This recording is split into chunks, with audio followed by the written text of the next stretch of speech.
Now that was impressive. Arizona State 45, Iowa State 19, Big 12 championship game. Welcome into the Voice of College Football. Appreciate you stopping by for the best in discussion, debate, and analysis based on your participation. Please like the video and subscribe right here at the Voice of College Football. In a conference where seemingly every game, not literally, but it seems as though every game, regardless of who's playing, the best teams could be playing the worst teams. Every game goes down to the wire. The most evenly distributed power within a conference in college football has a blowout of a conference championship game. Arizona State clearly today the best team in the Big 12, and they make a statement marching into the CFP as the best team in the Big 12 at 11-2. Kenny Dillingham, it's impossible for us to give him enough credit. 3-9 the past two seasons in the Pac-12. One in which, of course, led to his hiring. And then, of course, his first season was the last season in the Pac-12 at 3-9.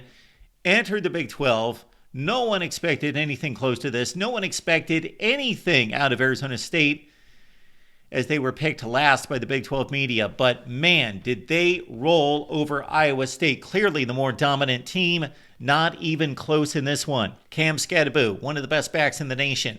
It was talked about during the broadcast, basically how he developed himself and took on a challenge of Kenny Dillingham to become an elite running back and ready for the next level. And by the very first play of the game, he ripped off 28 yards and was just bouncing and pinballing guys to the turf on the poor Iowa State defense that was not ready for this one.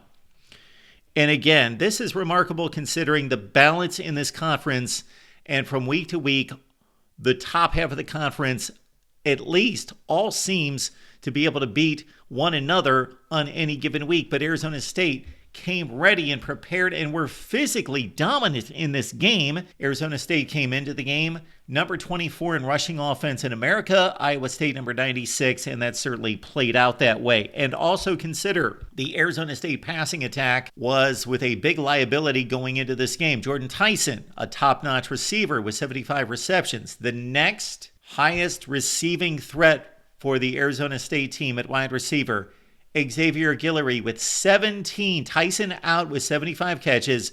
Guillory with 17. But he proved in this game, hey, I could catch 75 passes if given the opportunity, because he caught everything in sight in this ball game, as we will show you the stats throughout this one. First Arizona State drive. They came into the game 8 of 16 in field goal attempts. They've tried 3 different kickers.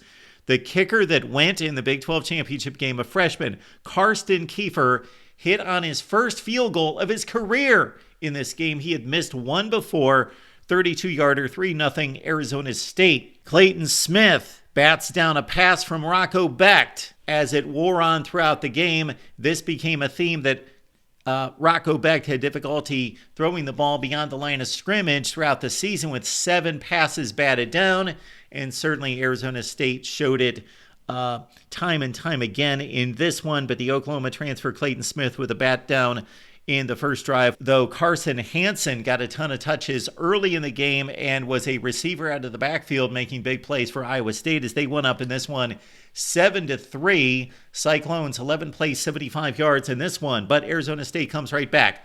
4th and inches, and this is the Kenny Dillingham effect. He is not afraid. He coaches aggressively, and he lets his players know, I have confidence in you. I'm going to call risky plays. I'm going to go for it. You need to deliver. 4th and inches at their own 30. They go for a 63-yard play-action pass to Melquan Stovall, and that led to the Sam Levitt touchdown. Sam Levitt being seen by America for the first time in regards to, you got to figure, Arizona State football, not watched by a whole lot of people this year, not a whole lot of high-profile games. They only had 2 wins over teams with winning records in the Power Conference. And so, again, more people watching Arizona State football today discover Sam Levitt, the Michigan State transfer. He scores. He's a mobile quarterback, knows what he's doing, came into the game hot, 13 touchdowns, 1 pick over the last half of the season, 21-5 ratio overall. And they scored the touchdown to make it 10-7. Then Cam Skattebo, 47-yard run on the next series as The Sun Devils go 5 plays, 75 yards, and take a lead at 17-10. Malik McLean. Florida State fans, Penn State fans, you may remember that name. He is now in his third stop at 6'4", and sat out most of the season because they didn't need him. Jordan Tyson was the main guy, but at a big 6'4" body, he came down with a big reception. But in what we consider to be the final big play for Iowa State that really mattered in this game while it was still a competitive game, Big Citrus, orange. Check out the back of his jersey, orange, the Big Citrus guy. Jesse Palmer and Joe Tessitore had a field day with this guy, spreading over vitamin C all over the place. His sack forced a punt, and again, this was the final meaningful play for Iowa State, because after this stop, it was all ASU. Scatabo runs over Cooper Ebel and just about everybody else for 53 yards down to the Iowa State 19-yard line at that point. Then Levitt with a big run, Scatabo with a big run. You see the rushing totals there. I don't even see them at this point. Have not checked out the box score, but we are providing those numbers for you. 24-10 ASU at the break. Cam Scatabo at the half. 10 carries for $140. That is dominant offensive line play, and a battering ram of a running back in the Iowa State defense was completely overmatched. Second half, the floodgates opened in the first 5 minutes, and the ball game was over. Abu Sama, the talented Iowa State running back, just hammered by Javon Robinson on the forced fumble. Jeff Clark picks it up. Arizona State in business at the Iowa State 43. Only 3 lost fumbles for Iowa State coming into this game. That was the fourth, and they would lose 3 consecutive turnovers to start the third quarter, and that would be game, set, and match. As Sam Levitt converted on a 4th and 6, and he ran the football again, time and time again, on third down conversions because the Iowa State defense was not quick enough to keep up with Scatabo or Levitt, or the secondary was overmatched in the pass game as well. And this is, again, without Jordan Tyson. These are fairly unproven, unproductive wide receivers making play after play against this Iowa State defense. Jack Sadowski, one of Iowa State's best, completely whiffs in the open field on that 4th and 6, and Levitt picks up the first down. Jeremiah Cooper could have had an interception to thwart the drive in the end zone, but couldn't come down with it, and that was to his own personal discredit there, because on the very next play, a couple plays later, Levitt to Guillory over Cooper, who gets burned to the corner, 31-10, and then more turnovers, more misplays. Rocco Beck sidearms the football with a clear lane, passing lane, hits the right tackle in the helmet. Ball flutters up in the air, picked off by Keith Abney. Arizona State back in business at the 26. Guillory with another touchdown reception over Miles Pierce, 38-10. Biggest play of the second half did not affect this ball game.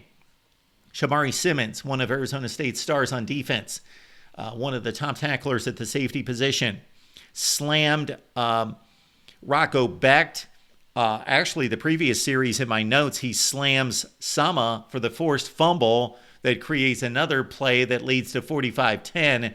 3 consecutive, 2 fumbles, 1 pick by the Arizona State defense ended this game in the first 7 to 8 minutes of the third quarter. But the big play was the Shamari Simmons targeting on Becht on a 4th and 3 on a sack. He just blew up Becht, sent him to the sideline, but was ruled for targeting, even though he did not drop the helmet. It was not a crown of the helmet situation. I thought it might be an unnecessary roughness personal foul call, but they did go through with the targeting. It was helmet to helmet. And so Shamari Simmons not needed for this game, but he's going to miss the first half of the college football playoff matchup, Arizona State against whomever. Speaking of which, with the Sun Devils winning, they go to 11-2. Boise State has won a game in the championship game of the Mountain West. So they're the 10 seed coming into this weekend. Arizona State, the 15 seed. Arizona State at 15 just defeated 16 in blowout fashion by 26 points. Boise State, 5 spots ahead of Arizona State, defeated number 20. Not a bad win. Only a few spots, 4 spots behind Iowa State.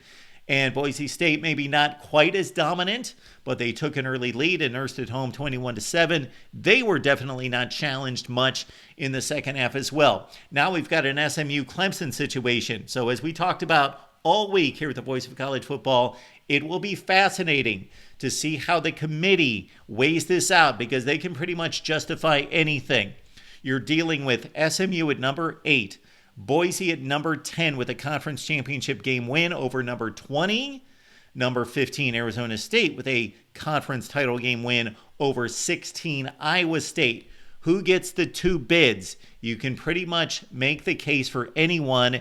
Definitely SMU will if they win the ACC championship game on Saturday night. We'll be here with a watch party to watch it all be unveiled, noon Eastern time on Sunday. The watch party right here at the Voice of College Football. We'll see you then.